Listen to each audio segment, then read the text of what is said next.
Radio Claret América presenta Sediento de ti, la palabra, fuente de vida, con el sacerdote misionero claretiano Tony Díaz. Reflexiones diarias del Evangelio. Aquí iniciamos.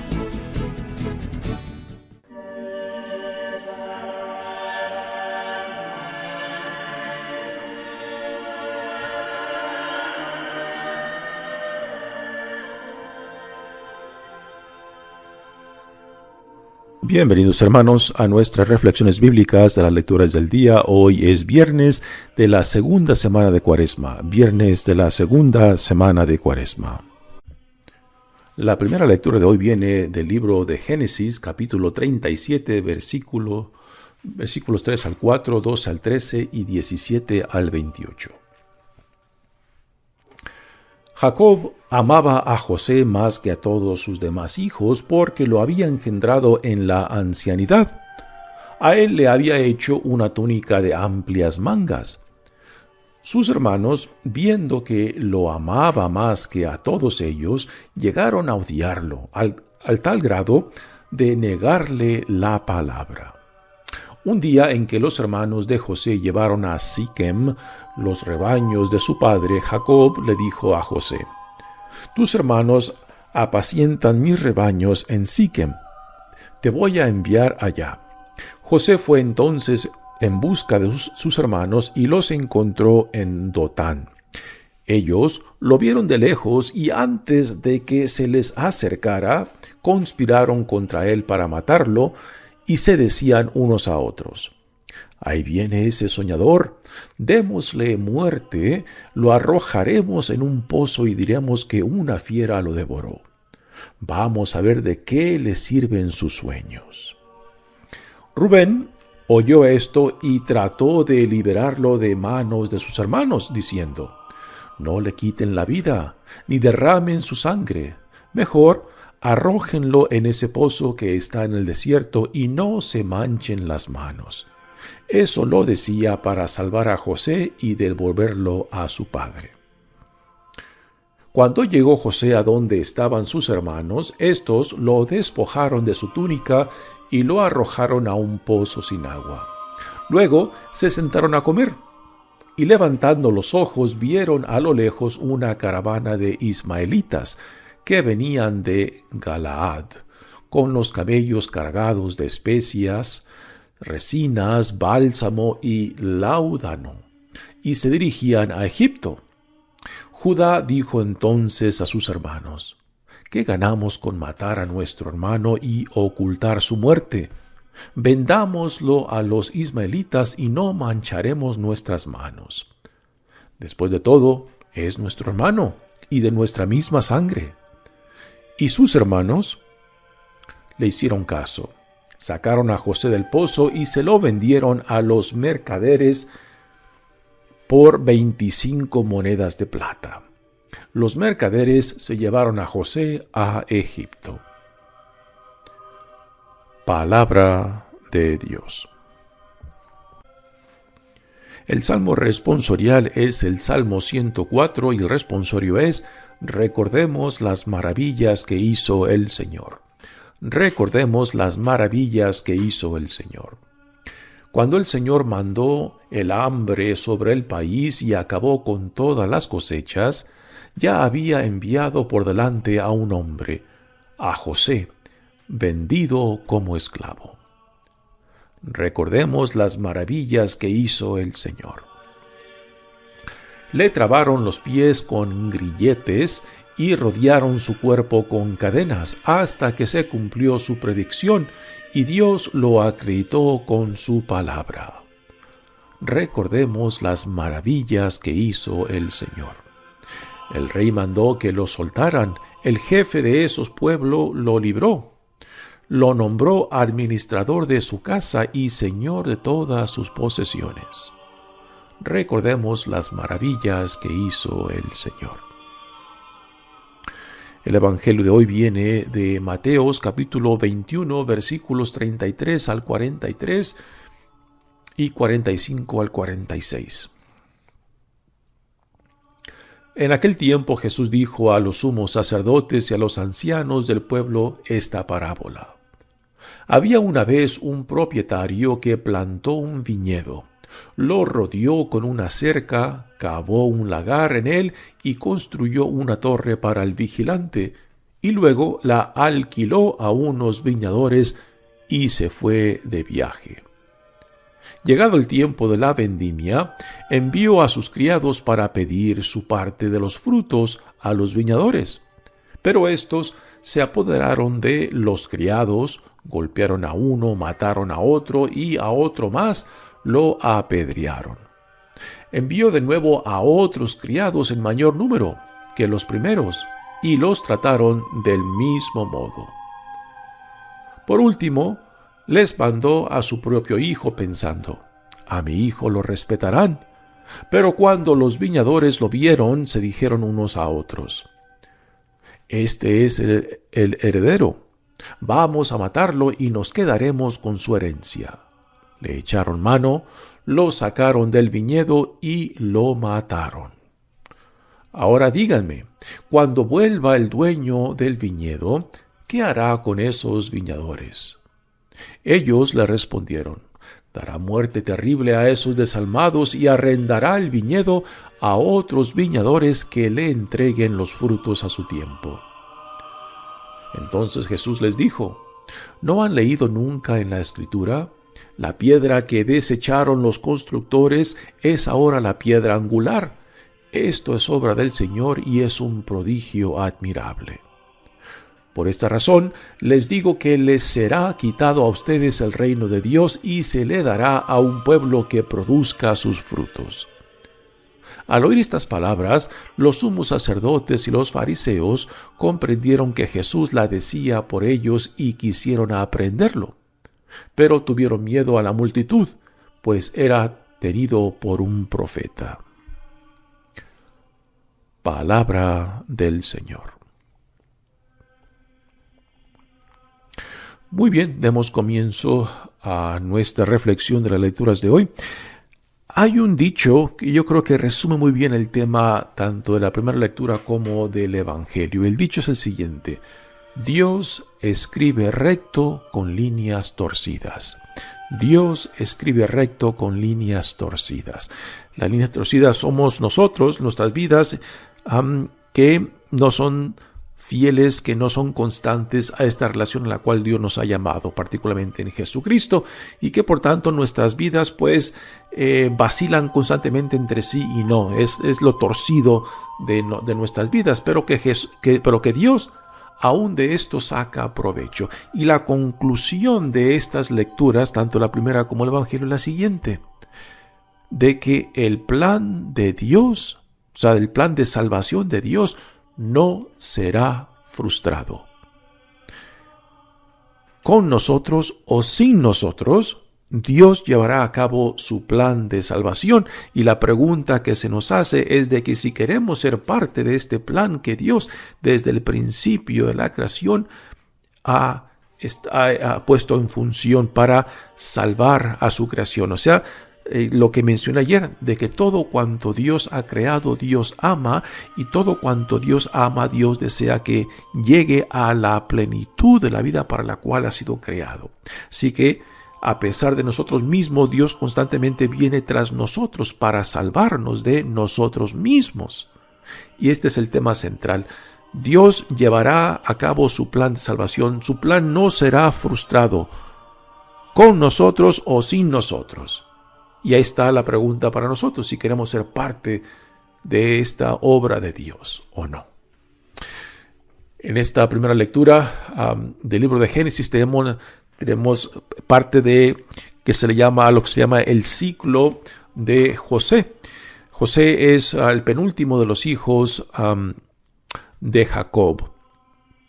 Es uno de los hijos de su ancianidad. El último viene siendo Benjamín. Y estos dos últimos pues son los más queridos por Jacob, porque son los últimos hijos engendrados en su ancianidad.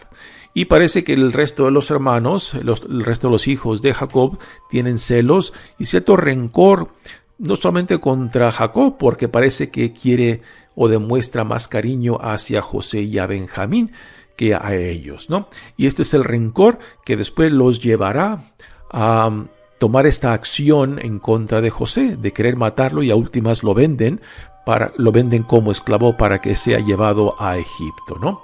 Pero aún por estas acciones, por estas líneas torcidas de las vidas de estos hermanos mayores de José, pues Dios logra sacar beneficios. O sea, aquí está el dicho, ¿no? Dios escribe recto con líneas torcidas, porque a pesar de sus acciones, a pesar de su malicia contra su hermano José, Dios utiliza aún esto para que la llevada de José, aún como esclavo a Egipto, prepare lo que vendrá después, la gran sequía en toda esta área de Israel, que forzará a los hijos de Jacob a ir de compras a Egipto, porque Egipto, gracias a la interpretación de sueños de José, pues se ha preparado y es el único país que tiene almacenado alimentos que después proveerá para los países, naciones vecinas que no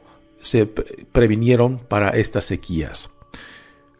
Así que en este ciclo de José tenemos el cómo José llega a Egipto por la malicia, por la acción, por la envidia de los hermanos, la dureza de corazón de los hermanos, pero que a última Dios convierte esto en una obra favorable para salvar al pueblo de Israel en tiempos de sequía, y es así como el pueblo de Israel después llega y se establece en Egipto, y que después del cambio de un faraón, pues entonces el pueblo de Israel en Egipto pasa a ser un pueblo esclavizado por el nuevo faraón, y es ahí donde después de un tiempo el llanto, el clamor del pueblo de Israel que vive esclavizado en Egipto llega hasta Dios, y Dios manda después a Moisés para que libere a su pueblo y lo lleve a la tierra prometida. Esta es parte de la historia de la salvación.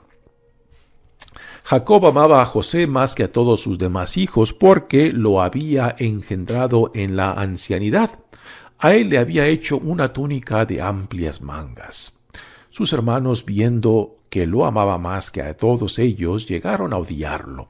Aquí está la rivalidad entre hermanos, el odio y rencor entre ellos. Se dice de que los pleitos entre familias son los más difíciles de sanar, porque hay tanta historia común, hay tantas experiencias compartidas que a veces hace difícil de sanar estos rencores, estos odios entre hermanos y hermanas adentro de la familia. Sus hermanos, viendo que lo amaba más que a todos de ellos, llegaron a odiarlo al grado de negar la palabra, así que no le hablaban, porque veían a José y que era un preferido de su padre. Y también José tenía un don muy especial. Él tenía el don de interpretar sueños, y José les había compartido a sus hermanos que en cierto tiempo ellos se arrollarían ante él y lo reconocerían como superior a ellos, ¿no?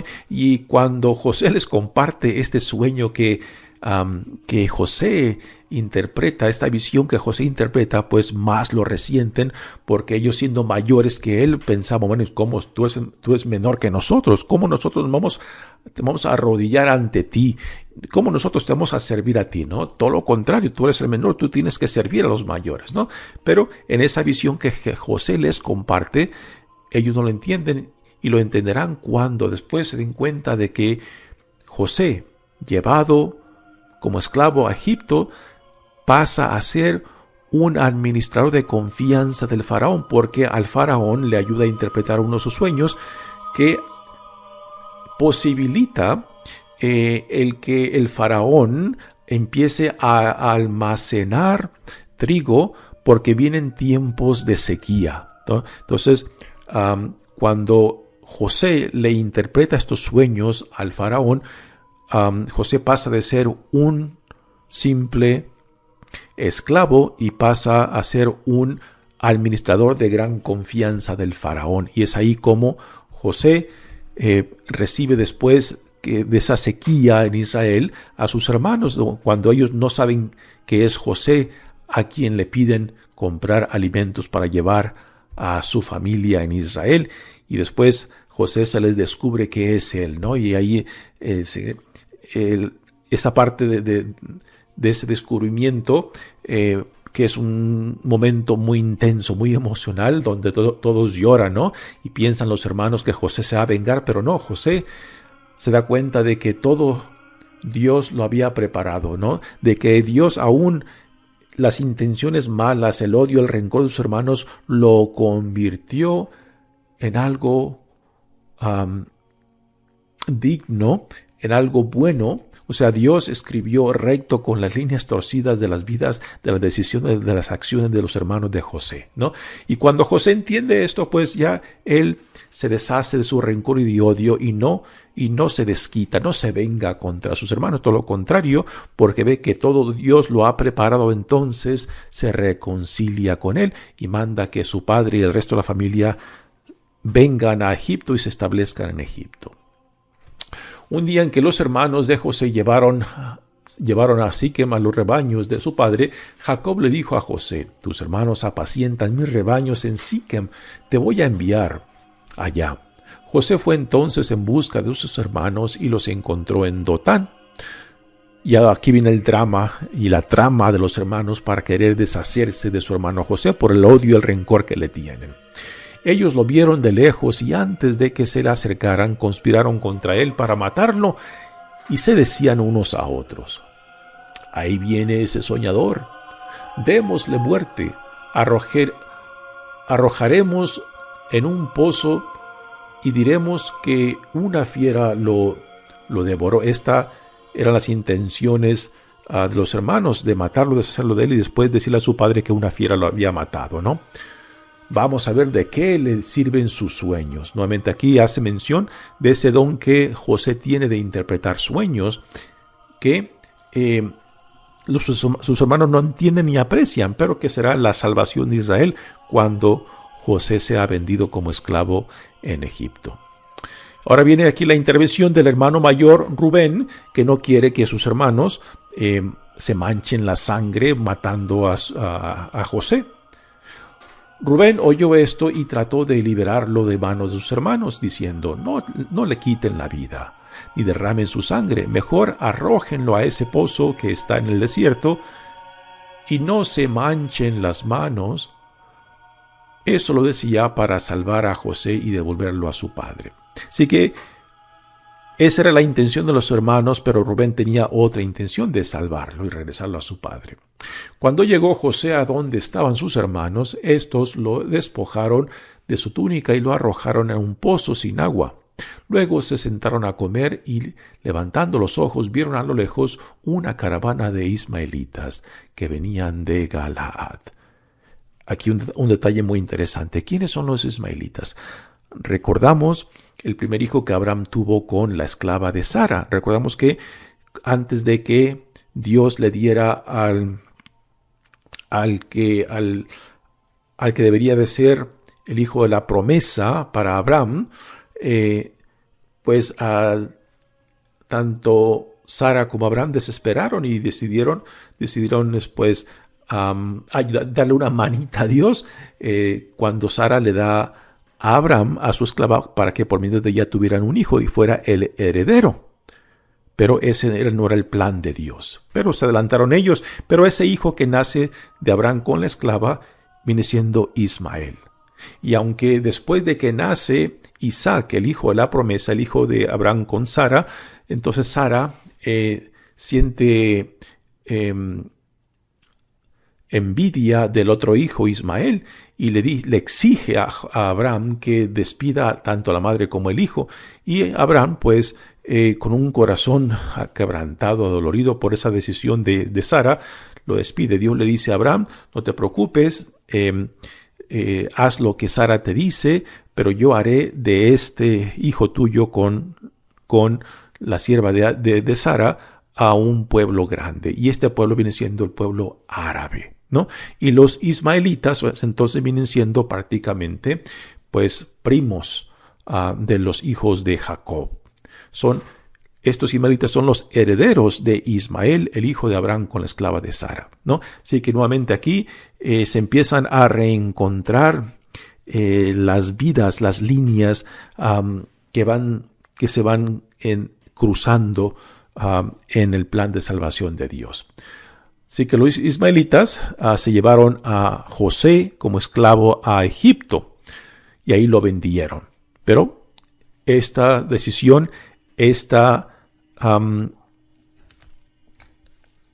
malicia de los hermanos es convertida en gracia por Dios. Nuevamente Dios escribe recto con líneas torcidas, porque Dios hará de esta malicia de los hermanos en contra de José pues un acto de gracia al preparar el camino para la futura llegada del pueblo de Israel a Egipto.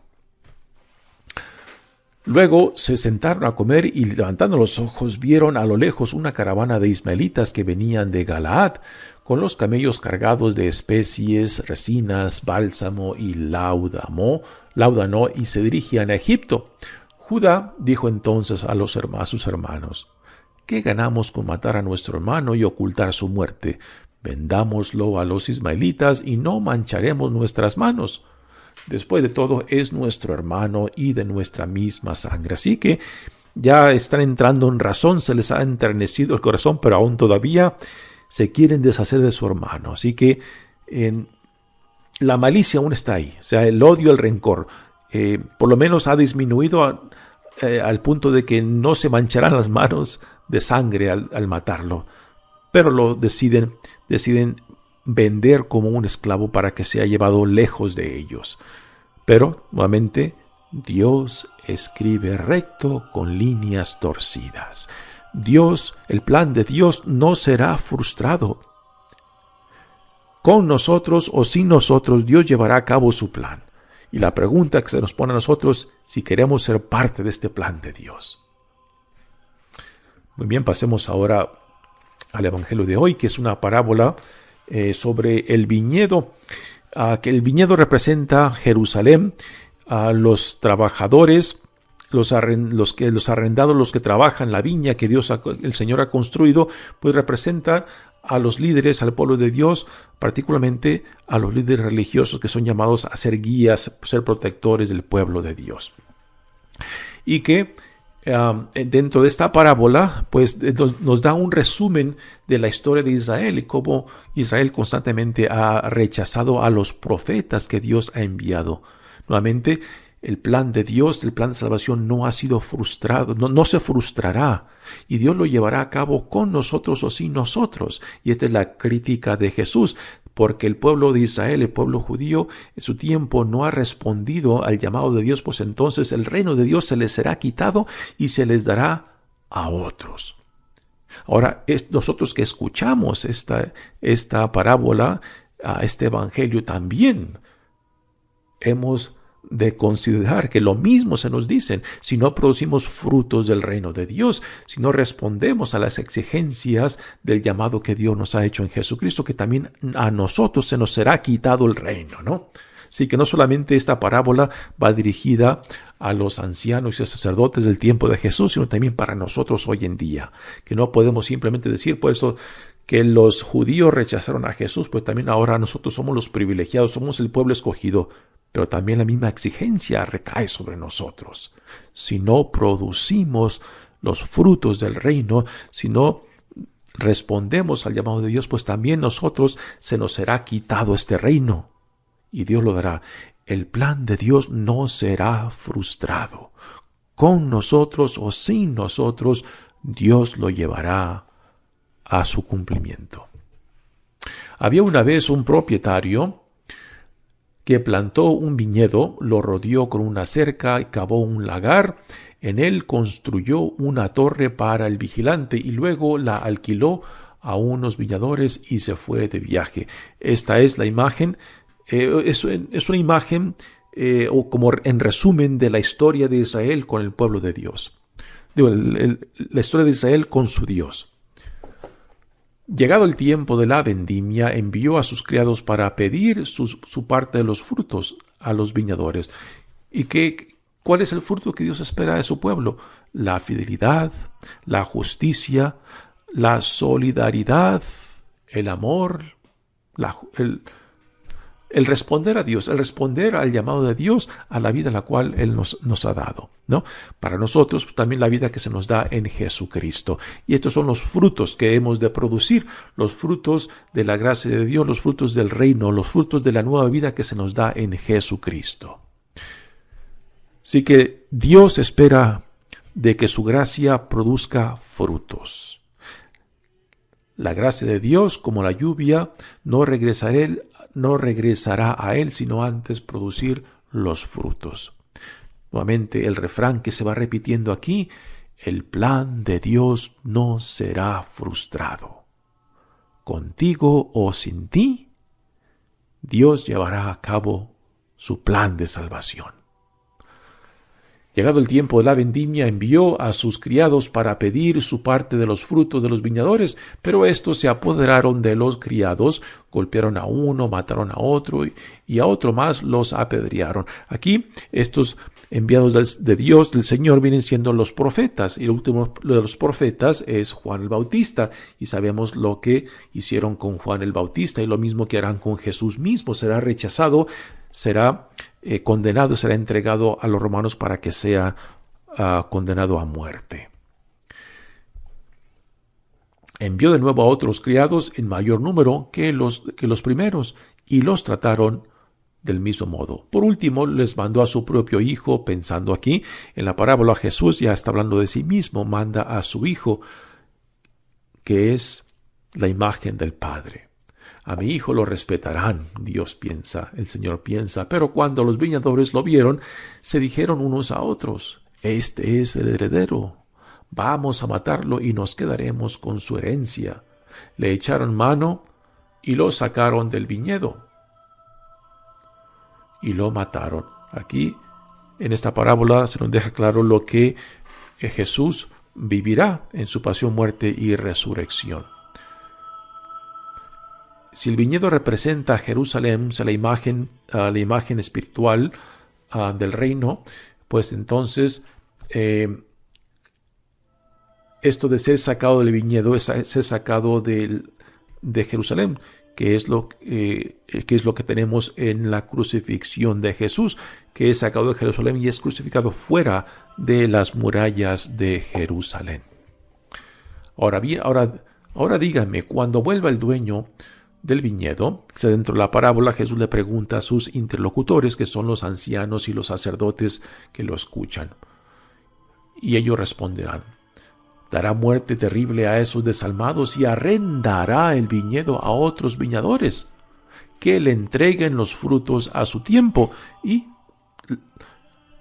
la respuesta a Jesús es muy correcta por parte de los sacerdotes y de los ancianos. Les quitará el viñedo y lo arrendará a otros, ¿no? Pues igualmente a nosotros que escuchamos este evangelio, esta parábola, también se nos dice lo mismo si no producimos frutos del reino. Entonces Jesús les dijo: ¿no han leído nunca en la Escritura? La piedra que desecharon los constructores es ahora la piedra angular. Esto es obra del Señor y es un prodigio admirable. Por esta razón les digo que les será quitado. Ahora ya Jesús no puede ser más claro. A su audiencia, a sus interlocutores, a los sacerdotes y ancianos, los líderes de la comunidad judía de aquel entonces, les dice: el reino se les será quitado porque no han producido los frutos que Dios le expide, que Dios le exige. Y nuevamente, también son palabras dirigidas a nosotros hoy en día. Y se les dará a un pueblo que produzca sus frutos. Al oír estas palabras, los sumos sacerdotes y los fariseos comprendieron que Jesús las decía por ellos y quisieron aprenderlo, pero tuvieron miedo a la multitud, pues era tenido por un profeta, ¿no? Aún hoy en día, cuando decimos que a nosotros también se nos será quitado si no producimos los frutos del reino, ¿no? Hay mucha gente que se molesta, que se enfada diciendo: ¿pero cómo? Somos el pueblo escogido por Dios. Pero sí, pero si no producimos los frutos que Dios nos pide, entonces el plan de salvación de Dios no será frustrado.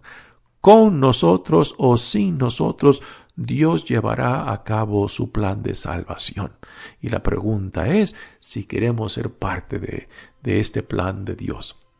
Y si decimos sí, pues entonces nos sometemos a su santa y divina voluntad, nos identificamos con la visión del reino que Jesús nos modela y le producimos los frutos del amor, de la justicia, de la compasión, de la misericordia, que son los valores fundamentales de este Dios, de este reino que Dios está inaugurando en Jesucristo. Y este es el llamado nuestro, a producir frutos para el reino de Dios. Mi nombre es Padre Tony Díaz, misionero claretiano. Que Dios los bendiga. Radio Claret América presentó Sediento de ti, la palabra. Fuente de vida. Sus comentarios son importantes. Contáctenos en radioclaretamerica@gmail.com.